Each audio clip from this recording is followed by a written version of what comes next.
kitab hikamnya Ibn Athaillah As-Sakandari, kita sudah sampai kepada hikmah yang ke-99. Qala Al-Imam Ibn Athaillah As-Sakandari rahimahullah ta'ala, nafa'ana Allahu bihi wa bi ulumihi wa bi ulumi masyaikhihi wa talamidati fi tarin amin ila anqal. Mata atlaqa lisanaka bit-talabi fa'lam annahu yuridu ayyu'tiyaka. Kapan Allah itu melepas lesanmu sehingga mampu mengucapkan permohonan, maka ketahuilah itu karena sesungguhnya Allah menghendaki, Allah berkehendak akan memberimu. Jadi yang namanya tolak, meminta, itu minta sesungguhnya, bukan sekedar kalimat minta yang disadari. Kapan Allah menjadikan dirimu itu bisa memohon kepada Allah dengan benar-benar memohon, maka itu sesungguhnya karena Allah memang akan memberimu. Maka nasib buruk hamba yang tidak bisa memohon kepada Allah. Kan sudah dijanjikan, udhuni astajib lakum. Kalau sudah Allah berjanji, nggak akan ingkar janji. Minta kepadaku akan aku kasih. Maka yang tidak diberi kesempatan oleh Allah untuk minta, ya tidak dikasih.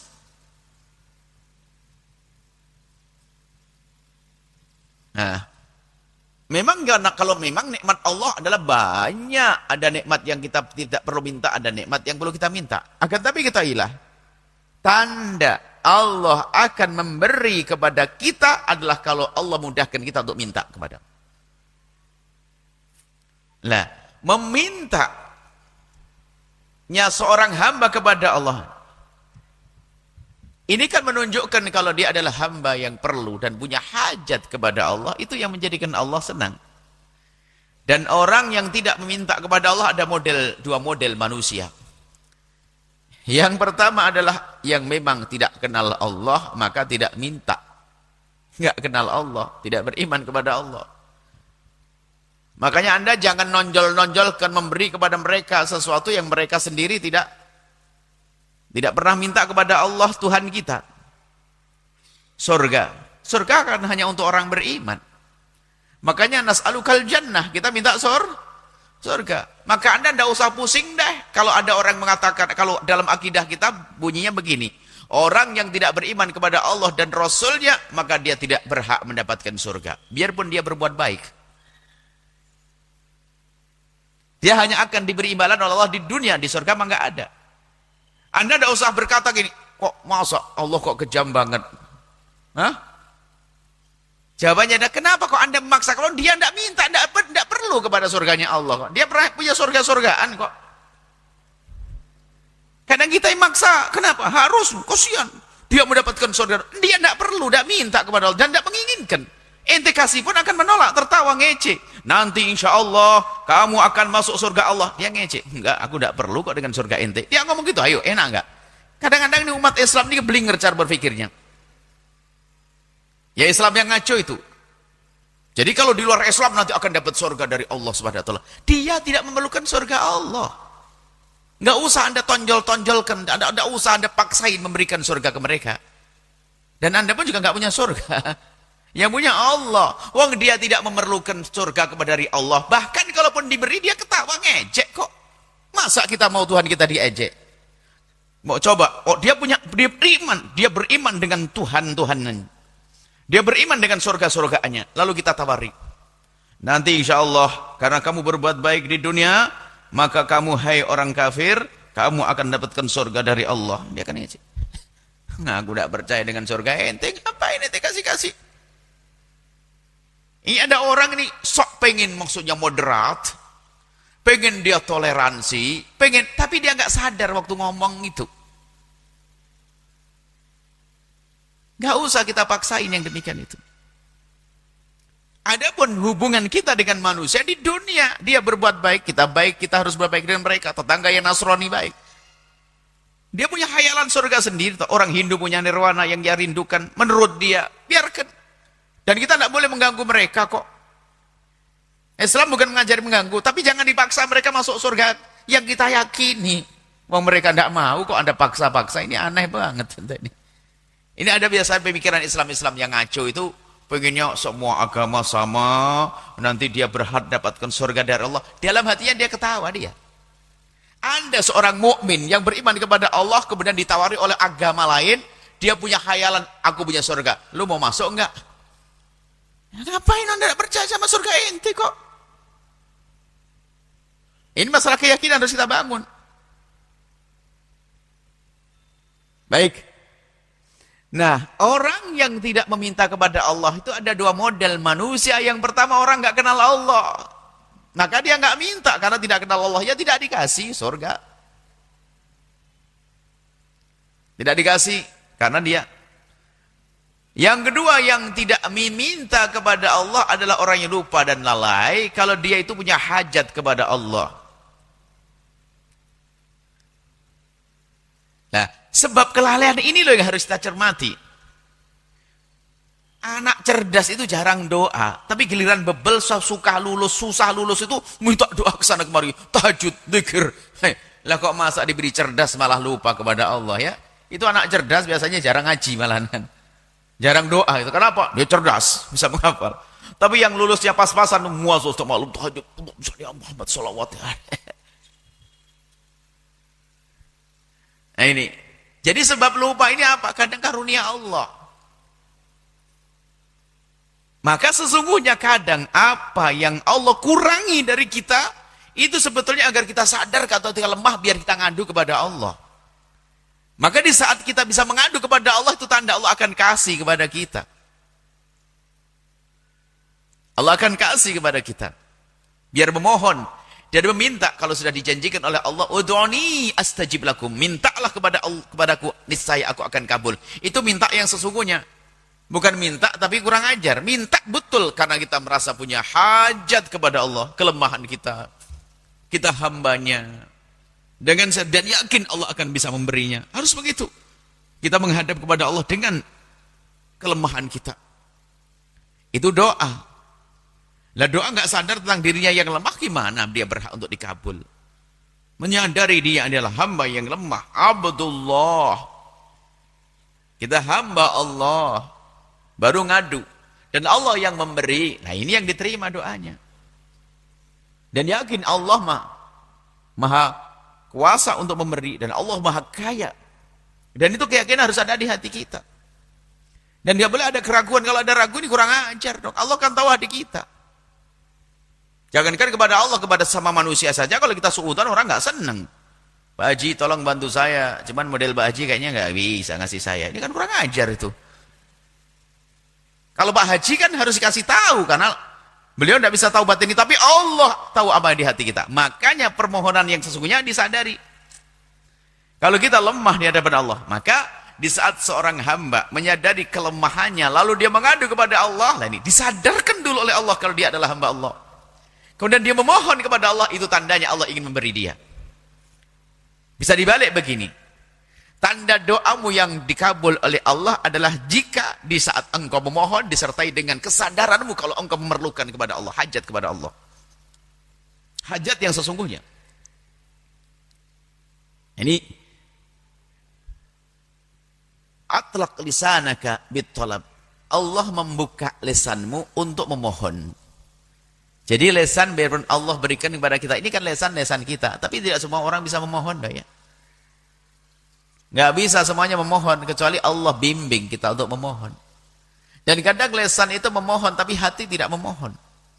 Sehingga yang diberi oleh Allah, kesadaran akan hajatnya kepada Allah, kemudian dimudahkan lisannya untuk memohon, disadari dengan hatinya, dia sebagai seorang hamba di hadapan Al-Ma'bud, Allah Jalla Jalaluh, maka sesungguhnya itu karena Allah ingin memberinya. Setelah itulah berhak kita untuk beri. Dan lebih dari itu bahwa kesadaran bahwa kita adalah seorang hamba yang punya hajat kepada Allah dan permohonan yang kita panjatkan kepada Allah itu juga karunia dari Allah kalau kita faham. Karena Allah itu senang dengan hambanya yang merasa dirinya hamba. Maka kalau dia mulai sombong, dimurkai oleh Allah, nggak boleh masuk surganya. La yadkhul jannata man kana fi qalbihi mithqalu dzarratin minal kibri. Ada kesombongan enggak? Jadi semakin seorang hamba tawadhu di hadapan Allah, Allah semakin senang. Maka permohonan itu gaya tawadhu. Orang memohon, minta ya Allah, bahkan sampai kalau sudah memohon kepada Allah tidak batas, bukan urusan gede-gede, sampai tali sandalnya yang terlepas putus pun boleh minta kepada Allah, jarum jatuh pun boleh minta kepada Allah, karena Allah senang dengan hamba yang meminta. Kemudian yang harus kita sadari juga bahwasanya permohonan kita kepada Allah itu juga nikmat. Bisa memohon itu nikmat dari Allah. Bisa memohon itu nikmat dari Allah. Nah, kalau kita bisa memohon, sebab yang sering memohon berarti hamba yang sering dikasih oleh Allah. Dan kalau sudah Allah akan memberi kepada kita ini, kita harus bicara tentang karunia Allah yang amat luas dan kehidupan kita yang luas juga. Jadi kalau sudah bicara tentang karunia Allah, itu sangat agung. Dan kalau bicara tentang pemberian Allah untuk kita, ya kita yang hidup panjang, bukan saja hidup di dunia. Ada alam barzah, ada akhirat. Jadi kalau sudah Allah akan memberi, jangan hanya diharap, wow, aku minta kepada Allah, belum diberi-beri. Ini salah juga. Kan memberi itu Allah akan beri kepada kita sesuatu yang sangat tepat untuk kita. Bahkan kadang kita bodoh kalau minta. Allah Maha tahu, kita minta adalah sesaat kesenangan sesaat saat ini. Padahal ada kesenangan yang luar biasa nanti di akhirat. Sehingga seorang hamba yang memohon kepada Allah, maka jangan ragu. Yakini dengan 3 hal di saat kita memohon. Asalkan doa kita sudah benar. Doa kita sudah benar, doanya seorang hamba yang mengabdikan diri kepada Allah, menyadari dirinya sebagai seorang hamba, maka di dalam kita memohon, pasti Allah akan kabul kalau kita permohonan kita benar. Allah yang berjanji, astajib itu kan jawab.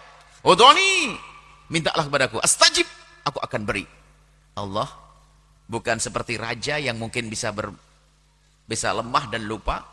Bukan seperti orang kaya yang mungkin muncul kekikiran. Enggak, Allah Maha Pemurah dan Allah Maha Kuasa. Tidak ada yang menghalangi Allah jika Allah ingin memberi kepada hambanya. Jangan berkata, oh saya memberi minta kok belum dikasih oleh Allah. Wah, hati-hati. Innallaha yakbalu du'a abdihi ma lam ya'jal. Allah itu akan senantiasa mengkabul doanya seorang hamba asalkan dia itu enggak buru-buru. Buru-buru itu gimana? Saya sudah doa berkali-kali belum aja dikasih. Dan ini kurang ajar mendahului Allah. Sementara yang harus kita yakini bahwasanya pemberian Allah ini bermacam-macam model. Yang pertama, nah ini yang harus kita ketahui. Kita memohon kepada Allah, ada yang langsung dikasih oleh Allah seperti yang kita panjatkan. Yang kita panjatkan. Kita pengen lulus, pengen rezeki, pengen nikah, pengen ini. Yang kita panjatkan Allah kasih. Yang kedua adalah ini, yang kita tidak pernah sadar. Karena kebodohan permohonan kita. Kita dimudahkan oleh Allah untuk memohon itu kan karena Allah ingin ngasih, Pak, disebutkan. Karena kebodohan kita memohon, Allah tidak kasih sesuai dengan permohonan kita. Karena permohonan kita teramat kecil.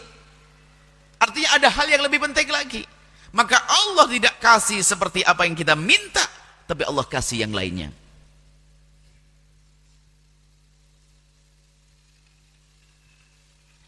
Misalnya kita minta rezeki, ya Allah. Toko saya ya Allah, semoga toko yang penuh berkah, rezeki banyak ya Allah. Enggak nambah-nambah tokonya. Tapi sebenarnya doanya dikabul, dikemanakan. Pas tetangga pada kena wabah muntaber, anaknya sehat. Berapa ya? Kita itu kalau minta kan kurang cerdas. Kita minta yang zahir saja. Minta rezeki banyak dan sebagainya. Sudah sering minta. Karena Allah sayang dikabul, cuman nggak dikasih rezeki, kasih aja. Ini pada jantungnya, dikasih jantungnya sehat. Anda pernah minta, ya Allah jaga jantung saya? Ternyata ini masih stabil semuanya karena Allah memberi dan berkat doa kita. Anak kita dijaga oleh Allah, keluarga kita dijaga oleh Allah. Tidak mustahil itu berkat daripada panjatan doa kita. Maka kalau sudah dengan Allah, wa antum muqinuna bil ijabati. Kalau sudah benar doamu, yakin Allah akan kasih. Cuman jangan suudzon kepada Allah. Kadang Allah beri kepada kita sesuatu yang lebih penting daripada kita minta, yang kita minta. Kita tidak tahu apa. Makanya husnudzan kepada Allah. Makanya kita doa minta rizki, Allah kasih iman di hati. Kita minta rizki, Allah kasih bahagia. Kita minta duit, Allah kasih kelembutan dari pasangan kita. Itu kan mahal semua harganya. Makanya doa itu sangat perlu, sangat penting. Jangan sampai ada hamba tidak berdoa. Dan Anda kalau benar pasti akan dikabul oleh Allah. Cuman kadang dikabul sesuai dengan bentuk permintaan kita. Yang kedua akan dikabul oleh Allah dalam bentuk yang berbeda di dunia ini. Dan itu bentuk yang berbeda kadang lebih. Sehingga kalau seandainya kita bisa membaca, seandainya, kenapa orang pada sakit, kok anakku kok selamat? Ini berkat doamu, lah bisa jadi gitu. Doamu yang kau minta duit tidak dikasih oleh Allah, dilempar dijadikan ini. Nah, ini. Cuman karena kita tidak tahu saja, sehingga kadang-kadang kita suudzon kepada Allah, Allah tidak ngasih, padahal sudah dikasih oleh Allah. Yang ketiga permohonan kita itu, Allah beri di saat kita sangat memerlukan hal tersebut. Bukan di dunia. Di dunia kalau kita nggak bisa makan di depan di orang tua kita bisa minta tetangga kok. Sebagai seorang pengemis dikasih makan. Tapi kapan itu? Diberi oleh Allah di akhirat nanti. Jadi tabungan doa kita di akhirat. Sehingga di akhirat nanti ada orang yang kaget. Anda kaget. Ini pahala apa ya Allah? Ini pahala apa kok banyak banget? Dijawab, ini pahala doamu yang ditunda dulu. Tidak diberi di dunia, lalu diberi di akhirat. Melihat begitu agung yang pahala, dia ngomong. Tapi nggak berarti lagi. Ya Allah, kalau tahu begitu, saya pengen doa saya di dunia nggak usah dikabul sama sekali. Biar dikasih di akhirat saja. Karena begitu agungnya akhirat. Ya. Nah, tapi kita tetap minta di dunia dikasih dan di akhirat dikasih. Kan kita belum masuk akhiratnya. Minta di dunia dikasih. Di akhirat doa-doa ya masih kita kan doa banyak. Makanya perbanyaklah doa. Dan hakikat doa bagi orang yang kenal Allah itu tujuan. Bukan sarana untuk sampai kepada hajat kita. Kan kelas kita itu kelas kuli. Sehingga kalau kita berdoa itu untuk tujuan. Doa itu wasilah. Saya berdoa untuk mendapatkan sesuatu kan begitu. Tapi kalau sudah orang makom, ubudiyahnya tinggi, doa itu disadari sebagai kewajiban. Kewajiban ke dia untuk berdoa. Dikasih gak dikasih urusan. Aku yakin gak dikasih sekarang, dikasih yang lainnya, dikasih di akhirat. Saya percaya doa tok.